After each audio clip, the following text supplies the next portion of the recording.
বলিউড ভাইজান সালমান খানের পর এবার বন্দুকের নিশানায় হাসির মানুষ কপিল শর্মা। কানাডায় তার ক্যাফেতে একের পর এক গুলিবর্ষণ আর প্রকাশ্যে হত্যার হুমকি, পুরো ঘটনায় রীতিমতো শোরগোল পড়ে গেছে বিনোদন জগতে।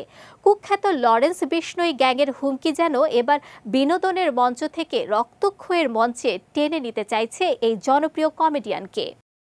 ভারতীয় একাধিক গণমাধ্যমের প্রতিবেদন থেকে জানা গেছে, সম্প্রতি এক অডিও বার্তায় বিষ্ণোইদের অন্যতম সদয় গ্যাংস্টার গোল্ডি ধিলো হামলার দায় স্বীকার করেছে। সঙ্গে জানিয়েছে, সালমানের সঙ্গে ঘনিষ্ঠতার কারণেই কপিলের ক্যাফেতে গুলি চালানো হয়েছে এবং পরের বার সোজা বুকে গুলি করা হবে। এদিকে বলিউড তারকাদের গতিবিধি নিয়ন্ত্রণ করার চেষ্টা এবং হুমকি ধমকি নিয়ে স্বাভাবিকভাবে ক্ষিপ্ত হিন্দি ফিল্ম ইন্ডাস্ট্রির একাংশ। তাদের নিরাপত্তা চেয়ে এবার বড় পদক্ষেপ নিল ইন্ডিয়া সিনে ওয়ার্কার্স অ্যাসোসিয়েশন।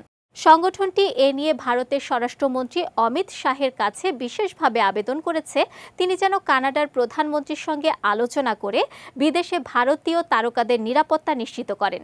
তাদের মতে, এই ঘটনা ফিল্ম ইন্ডাস্ট্রির হাজার হাজার মানুষের জীবিকা হুমকির মুখে ফেলছে।